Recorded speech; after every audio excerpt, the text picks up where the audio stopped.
Bismillahirrahmanirrahim. Assalamu alaikum wa rahmatullahi wa barakatuh. Unified ge tiris have an episode huriha befrones wara boda marhaba. Mieduge mirege episode tankole tafat wara has episode algondu divehin me fattani hen episode ta hama divehin gendati ekamaka wak miharu misabu feshigen den me episode balani ingeresin kuriyek gendeve toy wara has guest ka ekko mirege episode kuriyek gendeve to. So, without any further ado, I'll start in English. So, firstly, Assalamu alaikum, Mr. Fadli Burhan, right? Yes, walaikum assalam wa rahmatullahi wa barakatuh, Brother Fahid. How has your trip been to Maldives? It has been always amazing. Yeah. This is not my first time, it's my Yes. second time. And I realized that there are so many things to discover here in Maldives. Especially, I really love the Maldivian food. Yeah. I love the masuni. I love the roshi. And I've been eating Maldivian food ever since I arrived. Cultural food, is it good or not? I love it. You love it? I can have it every day. How is it been compared to, you're from Malaysia, so how Yeah. compared to Malaysian dishes? Well, I would say that in Malaysia, we eat a lot of curry as well. So when it comes to Maldivian food, we have the similar spices. We like spicy food. Yeah. Yeah. So most of the time we eat rice.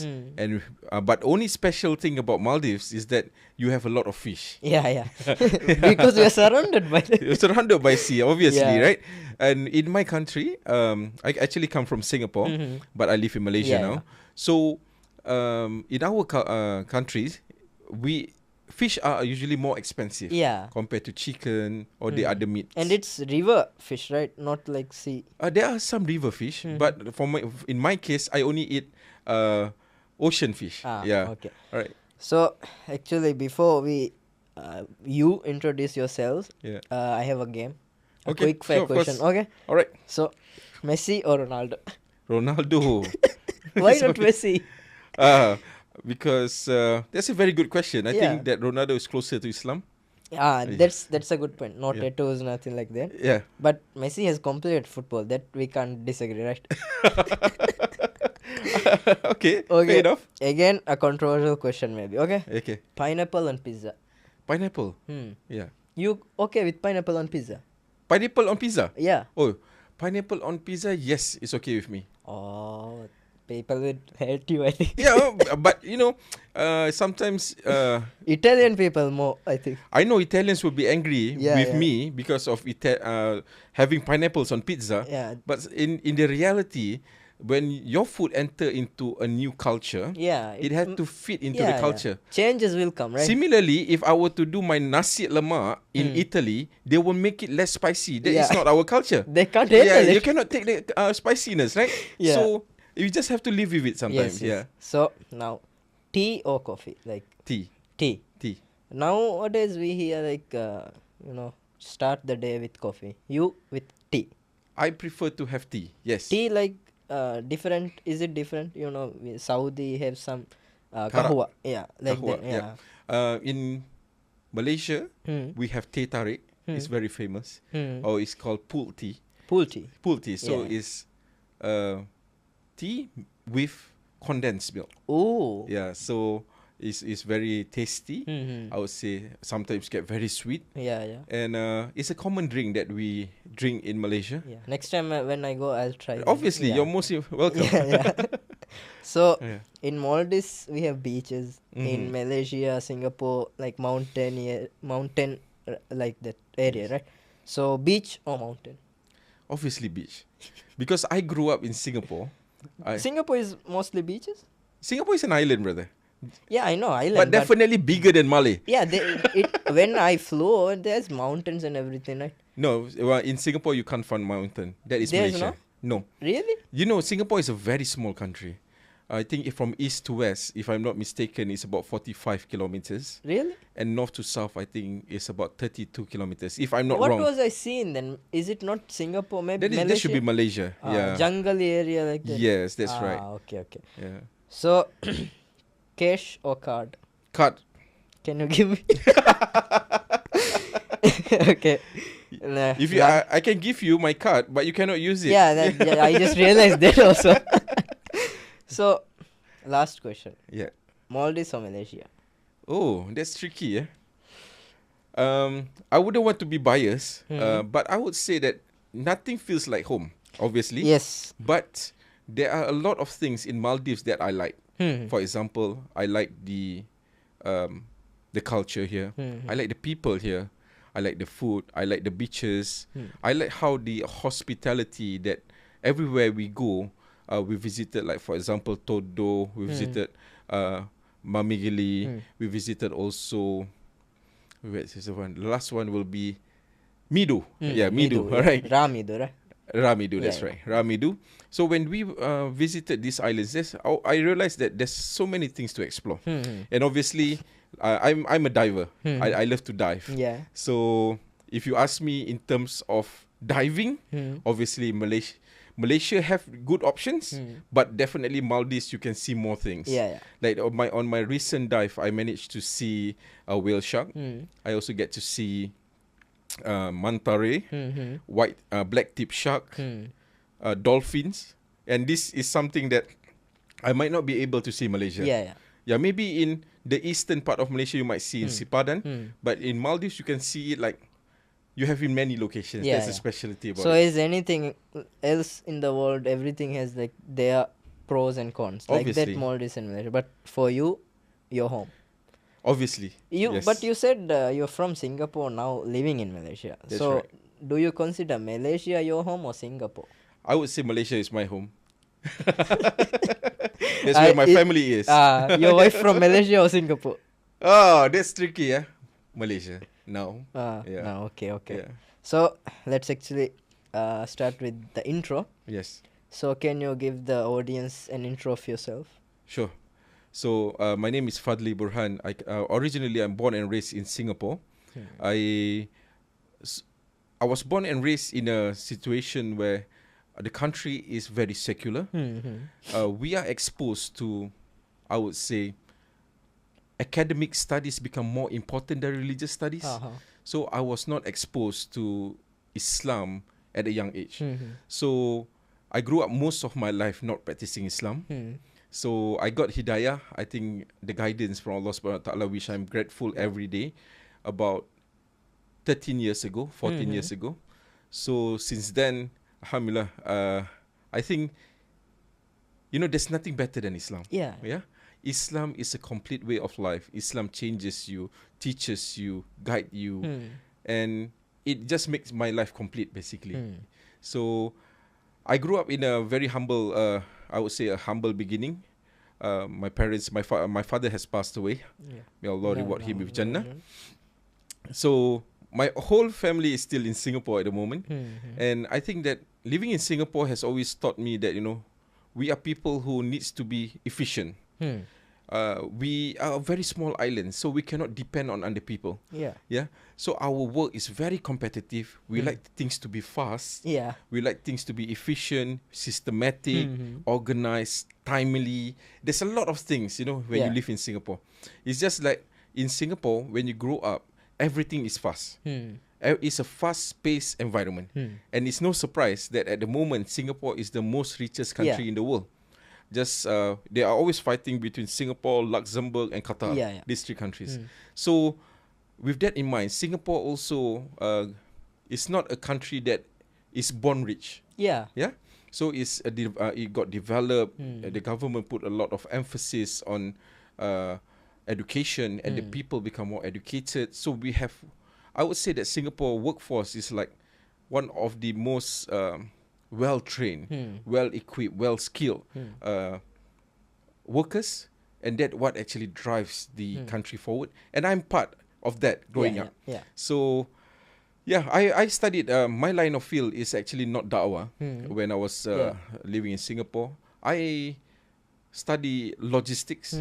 I did my diplomas in logistics management.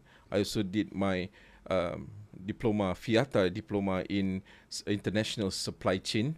So I come from that kind of field. You have mentioned a bit about secularism in Singapore. Yes. At that time, when your childhood, how was it? The majority mostly Muslims or not?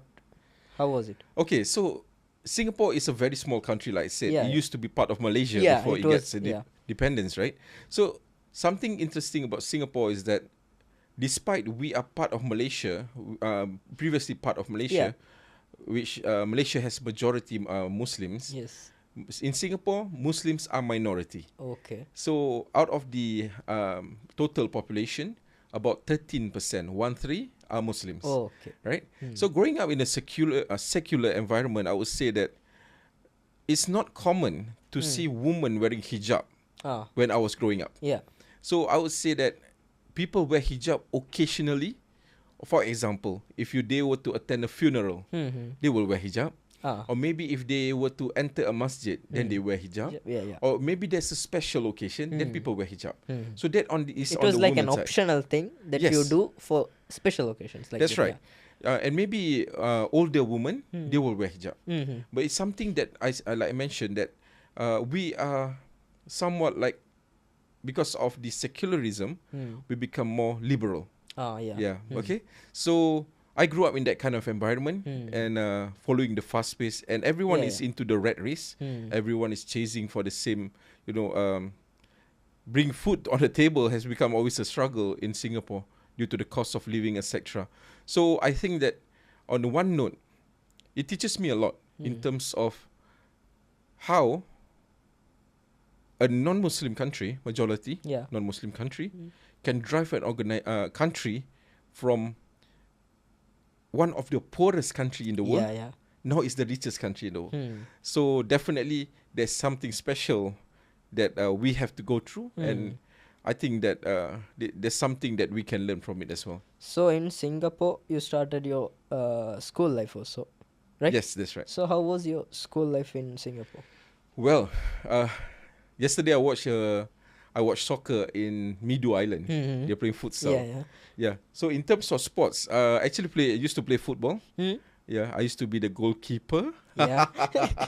That's the only position that I like to do because I don't like to run too much. Yeah.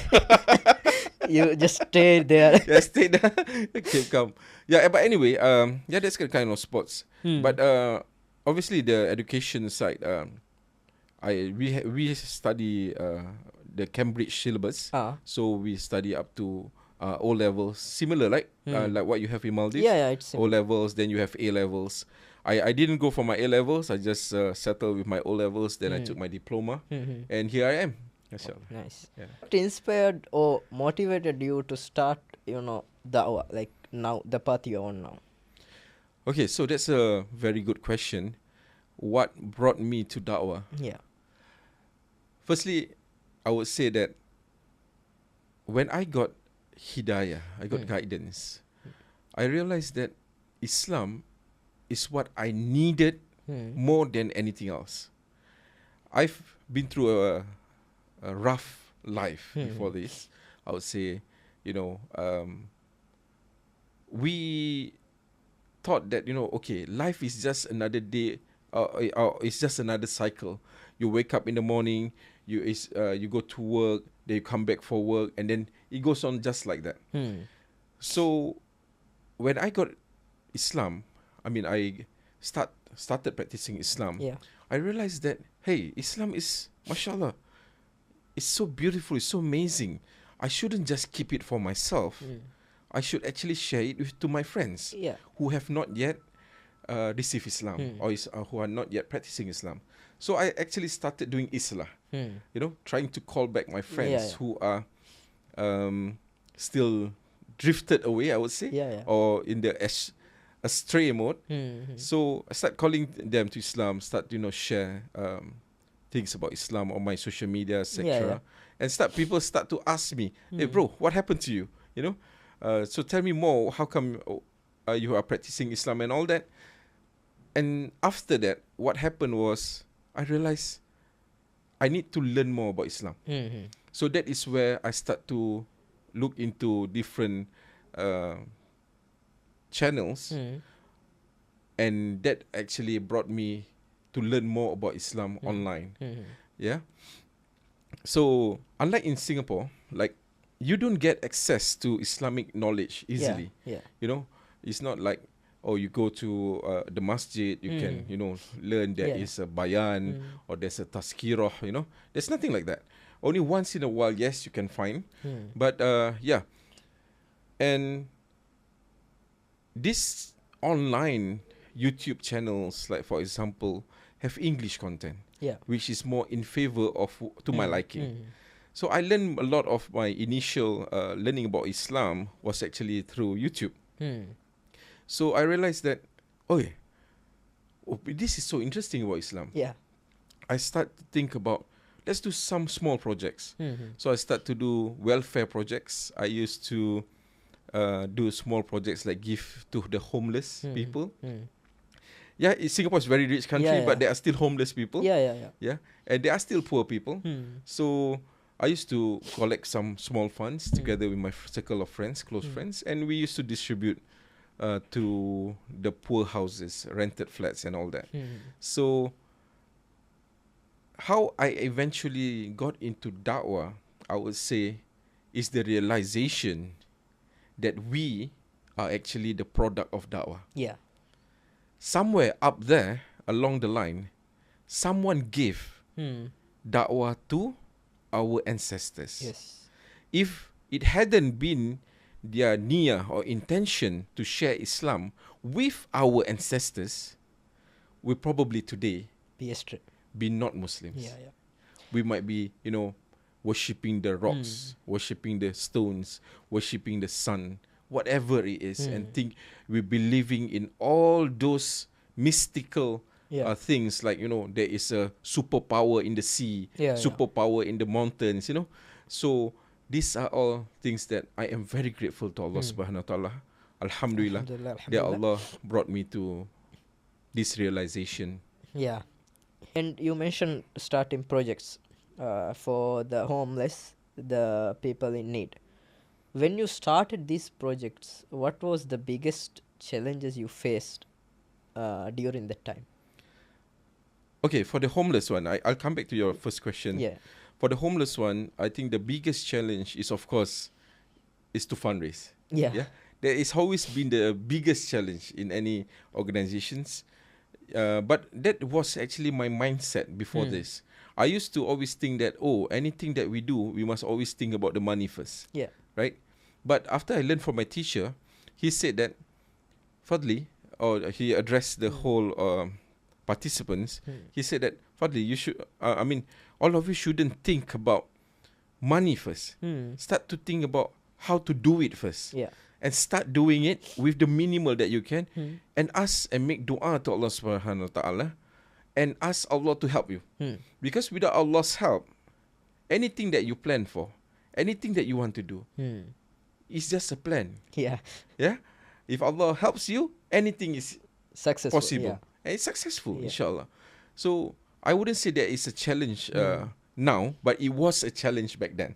Financially, right? Yeah, financially, in terms of fundraising, etc. Yeah. And in this field, you have worked with a lot of big names. Muhammad Hijab, Dawah legend Hamza. So, what was the experience working with them for you? Wow, that is a very good question, you know. Working with Muhammad Hijab, working with Hamza Zozis. Yeah. Actually, Hamza Zozis is my boss now. Really? Yeah, because I work with Sapiens Yeah, Institute. Seven Institute. Yeah. So, I would say, I'll start off with Hamza. I know Hamza since, I would say, almost 10 years ago. About 9, 10 years ago. So, he came to Malaysia. I organized some programs for him, like Street Dawah. So, back then, they were with IRA. Yeah. Yeah. So Hamza was still, I think he was the head of projects or head of international da'wah, something like that. And working with him, when after about 1 year after that, or maybe after 6 months, they offered me to join IRA. So I was working with IRA UK. Yeah. So I was with them for almost like 4 years. And Hamza was the CEO back then. So working with Hamza has always been fun. Because Hamza's style is that he's a mashallah. I love him for the sake of Allah. He's a very good leader. He is someone that he don't question your work. Oh. He don't question or ask you like, Fahid, what do you do today? He doesn't ask you like What that. time you clock in? What time you clock out? What have you done this week? Normally what bosses ask. Yeah. Well, where's your report for this week? Where is Yeah. your report for this month? Hamza doesn't work like that. Hamza, in a way that he knows that his team is doing something, and he knows that what we are doing, and we who are working under his leadership, we don't take this for granted. We will ensure that whatever that is required from us is being delivered. He believes in his employees. Of course. Yes. Or his team, I would say. Yeah, team. Yeah. So we work on a very understanding culture. We are not a big team in Sapiens. Yeah. So I always enjoyed working under Hamza's leadership. Of course, during IRA days, I worked with alongside Salahuddin Patel and a few other like Subur Ahmad, Imran Hussein, Abdul Rahim Green and all. Yeah, but I think that, the culture of Dawah is not like corporate. Once we think that, we want to run an organization like a corporate organization or corporate company, then I think it doesn't match. Dawah organization is that we work like in the brotherhood or the sisterhood. It's different. It's different, totally different.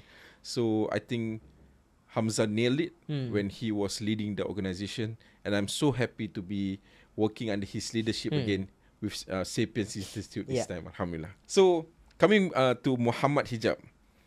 Well, Muhammad Hijab is someone not quite easy to handle, right? We can see that in videos. Oh, wow. A different personality, yeah. Different personality. So I got the privilege to host him for Malaysia and Indonesia tour. So I've organized several programs for him and traveled with him. In reality, I would say that Muhammad Hijab is a beautiful brother. Yes, of course, when he is on stage, he have to have his public persona. Public persona, which is sometimes you may see him very aggressive, very provocative, loud, intimidating sometimes, But in big guy also, he's a big guy. Bro, he's 2.1. He cannot fit this door, bro. He can't fit this door, bro. So not fit for all this. It's gonna be difficult for him. Yeah, so I would say a hijab, despite him, being on stage, is like that. But when you get the chance to sit with him, I did a podcast with him as well.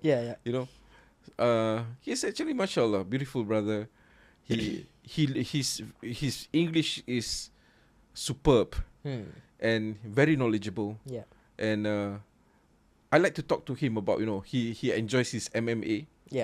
He enjoys his gym and fighting. I mean, like training, etc.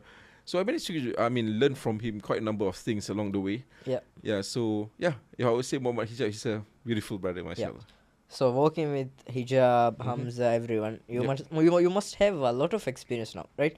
So from those experiences, can you tell us a funny story you have experienced? I wouldn't say. I can. There are many funny stories. Because we work happily. Of course. One of the most funniest story I would say that when we were doing a campaign in Philippines. But it wasn't with Hamza or Hijab. It's with the IRA team. That time I was with Isa Khan, Melo, Fahad, Abdullah, the Philippines teams basically. So we went to one village in Bislik, it's called. And this Bislik is where they found the biggest crocodile in the world.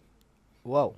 Yeah, it's called Lolong. I still remember it, the name clearly. It's the biggest crocodile in the world. Really? They found it along that coastline near this Bislik. So we were given the tasks to give da'wah to people who are living on catchment of small islands. Very small islands. Like the island is just like the size of this room. Really? Yeah. and then there are maybe slightly bigger ones, and then there are even bigger ones, and then smaller Naturally ones. formed islands. Yeah, and no, basically they have to build the islands. They have to plant something, and Okay. the tree grows and it becomes an island. Yeah. So we were given a task to give da'wah there. So, and people, when they have to access from one house to another house, they have like mini bridge. Oh. And you don't think about like what you have here, like China, Maldives friendship bridge. No, it doesn't work like that. It's really literally a wooden bridge, and it's like just one plank of wood. Really? Yeah. So back then, I used to be more heavier than now. Yeah. So everyone had to. This is like the lifeline of the village. Yeah. So in order for people to, the villagers, for them to come from this side to the other side, that is the only bridge that they have. Yeah. So me being heavier at that point of time, so everyone managed to cross. Yeah. That was my turn. Yeah. You were the last? I was not yet the last. Okay. So there's still people behind me. But when it comes to me, it was the last crossing. Okay. Because the bridge broke. And yeah, I can remember, Subhanallah. Wait, you fell down to that water which had Yes. that biggest crocodile? No. I was, mashallah, Allah saved me. Yeah. It was not on the river. It was on the mud. Oh. Yeah, so Thankful. Yeah, thankful. So I'm safe about that. Alhamdulillah. Yeah, it's still recorded. You can see the videos on YouTube. So I think that was one of the funniest that we can, everyone At had. that moment, was it funny for you? When you're in that situation, you have nothing to do because you're shy. You just have to laugh. You did it to yourself like that. Yeah. Yeah. So sometimes when you do da'wah, da'wah is not easy. Sometimes when you have to travel, you have to explore new places that you've never gone before. Yeah. Very unfamiliar, etc. But sometimes along the way, we always believe that there need to be a little bit of fun here and there. It should be. Yeah. So we must enjoy with our brothers. We're not going with anyone else. We're going with our team, our brothers. So we max out whatever that we can do together, inshallah. So, what can we expect from you in 10 years, inshallah? Inshallah. 10 years. Yeah. What are your plans? I love this question. What can you expect from me in 10 years? Yes. I have done my 2 years plan. I've done my 5 years plan. In 10 years time, I hope that the legacy that I am building now, in terms of the da'wah, in terms of the humanitarian, in terms of the 4 da'wah. You know the 4 da'wah? Yeah. Da'wah bil hal, da'wah bil mal, da'wah bil lisan, da'wah bil qalam. Yeah, these 4 da'wah, I hope to fulfill all 4. And I hope to, in 10 years, I hope to write my own book with all my da'wah experience, traveling to more than 20 countries to give da'wah. I hope to put everything in different books, so that hopefully it can inspire people to continue this beautiful sunnah of our beloved Prophet Muhammad SAW in carrying his message to those who have not received his message. Inshallah. So now it's coming to the end times for this episode. So before we end, can you give some advice to people that might be interested in going for a career like you, for especially youth of Maldives? Youth of Maldives. Yeah. Okay, this is a very interesting question. Yes. You see, doing da'wah is wajib or compulsory upon any Muslim when you can share the message Islam to them. Like for example, here in Maldives, you have 2 million tourists coming to your country every year.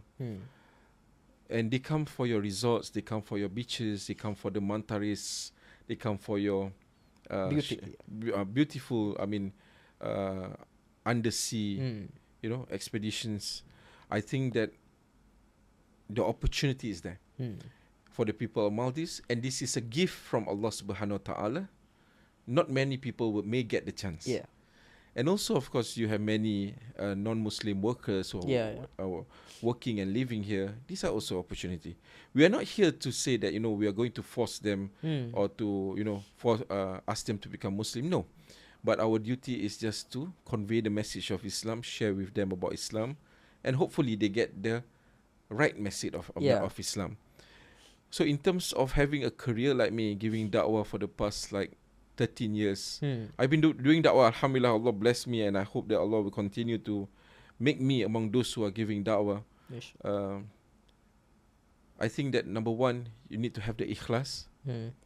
Number two is that know that da'wah is obligatory upon yourself. Because when you give da'wah to others, indirectly you are also giving da'wah to yourself, right? Number three, understand that this is the biggest sunnah of our Prophet SAW, which is to spread Islam, to share Islam, to spread Tawheed, to bring people from darkness to light.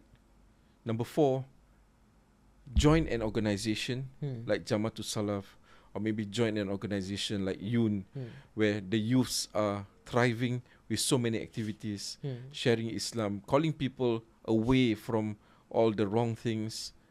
Number five, I think if you really want to do da'wah full time, go for it. Bi'idhnillah, bismillah, gain knowledge, explore, and you know, the opportunity will come to you. Inshallah. Ask dua from Allah subhanahu wa ta'ala, make you among those people who get the opportunity to do da'wah full time. Inshallah. Yeah, and as an organization, I believe that also we need to look into potential people that can work full time giving da'wah without worrying about putting food on the table, having to work, etc.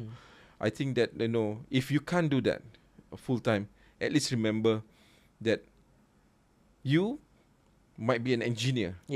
But at the same time, you're also a da'i. Yes. You might be a doctor. You are at the same time also a da'i.